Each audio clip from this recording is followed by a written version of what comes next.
굿모닝 임브레이스. 멜번은 롱 위크엔드를 즐기고 있는 분들이 많죠. 아이들이 학교에 가지 않아 여유로운 월요일 아침. Pray for your heart. 6번째 시간입니다. 오늘은 우리가 진실한 마음으로 사랑할 수 있도록 기도하겠습니다. 로마서 12장에서는 하나님의 은혜로 그리스도로 말미암아 새로운 피조물이 된 그리스도인들이 어떻게 살아야 하는지를 이야기합니다. 사도 바울은 로마의 그리스도인들에게 그 시대의 생활 방식과 문화를 그대로 본받지 말고 마음을 새롭게 함으로 변화를 받아서 하나님의 선하시고 기뻐하시고 완전한 뜻이 무엇인지 분별하라고 권면합니다. 오늘 살펴본 말씀도 계속해서 그리스도인들의 새로운 삶에 대해 말하고 있습니다. 이 세상을 살아가는 그리스도인인 우리들의 마음을 위해 기도해야 합니다. 잠언 4장 23절에서는 그 무엇보다도 너는 네 마음을 지켜라. 그 마음이 바로 생명의 근원이기 때문이다. 라는 말씀처럼 우리는 우리의 마음 상태와 동기를 잘 살펴야 합니다. 아무리 선한 행위처럼 보이는 행동도 누군가를 정죄하고 자신이 높아지려는 마음으로 시작한 일은 자신뿐 아니라 상대에게도 상처를 내기 때문입니다.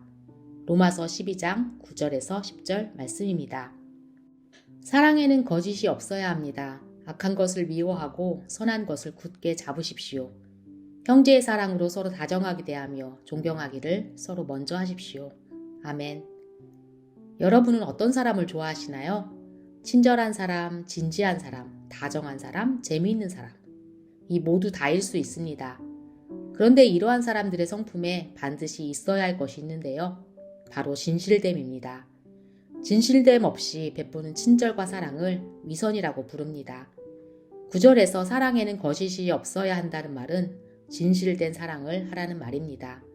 그리스도의 은혜로 새로운 삶을 살게 된 우리들은 예수님의 말씀대로 살아가려고 고분분투합니다.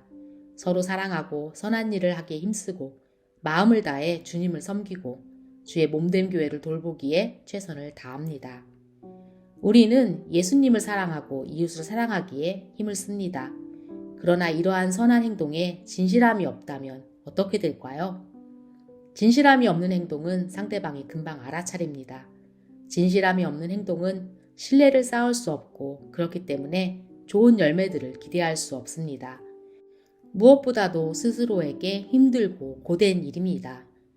지난번 다음 세대 캠프에 갔을 때 Q&A 시간이 있었습니다. 한 학생이 자신의 마음을 오픈하기를 꺼려하는 사람들에게 어떻게 예수님을 전할 수 있냐고 질문을 했습니다. 그 질문을 받고 참 기뻤습니다. 우리 다음 세대 학생들이 세상에서 그리스도인으로 살아가기 위해 고분분투하고 있고 복음을 전하기 위해 예수님의 사랑을 전하기 위해 고민하고 있구나 해서입니다. 우리는 서로 사랑하라는 예수님의 명령을 지키기 위해 노력합니다. 그리고 기도하고 구체적인 실천 방법을 서로 머리를 맞대고 짜기도 합니다. 그리스도인으로서 그렇게 하는 것이 자연스러운 일이요, 배워가야 하는 일입니다. 그런데 잊지 말아야 할 것은 이러한 선한 행위들을 해야 하기 때문에 하는 것이 아니라 진실한 마음으로 해야 한다는 것입니다. 즉, 진실하게 사랑해야 합니다. 진실한 사랑은 상대방을 기뻐하는 마음이요, 또한 긍휼히 여기는 마음입니다. 상대방의 행위에 의해 그 사람을 사랑하지 말지 판단하는 것이 아니라 그 사람 자체로 사랑하는 마음입니다. 이런 일화를 읽은 적이 있습니다. 죄가 없었다면 불완전함이 없었겠는가? 라는 질문에 글쓴이는 이렇게 대답했다고 합니다. 없다. 하나님 안에 성장만 있다. 또한 불완전함이 있었더라도 티가 나지 않았을 것이다. 답은 없다라고만 하면 됐는데 덧붙여 이렇게 말했다고 합니다. 하나님께서 인간을 그분의 형상대로 만드시고 기뻐하시고 사랑하셨습니다. 하나님과 인간 사이를 갈라놓은 죄가 들어오지 않았다면 우리의 모자람도 나와 다름도 티가 나지 않았을 것입니다.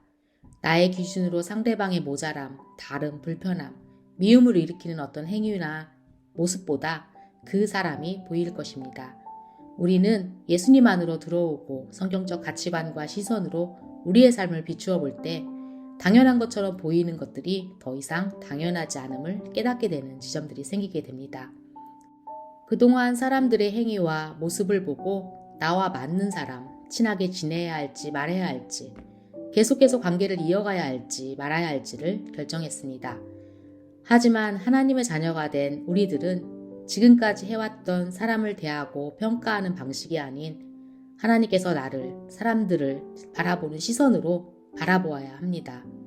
그 시선은 위선적이지 않습니다. 그 시선은 진실합니다. 따뜻한 사랑의 시선입니다. 진심으로 기뻐하는 마음이고 진심으로 안타깝고 긍휼히 여기는 마음입니다. 그 사랑으로 서로에게 다정하게 대하며 존경하기를 서로 먼저 해야 합니다. 하나님은 우리가 얼마나 착하고 능력이 많은지로 우리를 대하지 않으십니다. 하나님께서는 우리의 어떤 점이 아닌 바로 우리 자체로 사랑하시기 때문입니다. 하나님은 우리를 사랑하시는 참 좋으신 하나님이시기 때문입니다. 오늘 하나님께서 우리를 사랑하신 것처럼 우리도 다른 사람을 진실되게 사랑할 수 있게 되길 기도합시다. 적용 질문입니다. 교회 안에 진실한 마음이 아닌 겉으로만 친절과 존경의 모습으로 대한 사람이 있다면 회개하고 진실한 사랑의 관계가 되도록 기도합시다. 하나님의 시선으로 바라본 나 자신과 상대방은 어떤 모습일까요? 기도하겠습니다. 사랑의 하나님, 로마서 말씀을 통해 나의 마음을 돌아보게 하시고 우리의 지체들과 이웃들을 어떠한 마음으로 섬겨야 하는지 알게 하심을 감사드립니다. 하나님의 우리를 향한 성실하시고 진실된 사랑에 감사드립니다. 하나님의 우리를 향한 사랑은 항상 선하십니다. 하나님께서 우리를 사랑하신 것처럼 우리도 가족을, 교회를, 이웃을 진실된 마음으로 사랑하며 섬길 수 있기를 기도합니다. 목숨을 내어주시기까지 우리를 사랑하신 예수 그리스도의 이름으로 기도합니다. 아멘. Embrace Jesus, embrace people.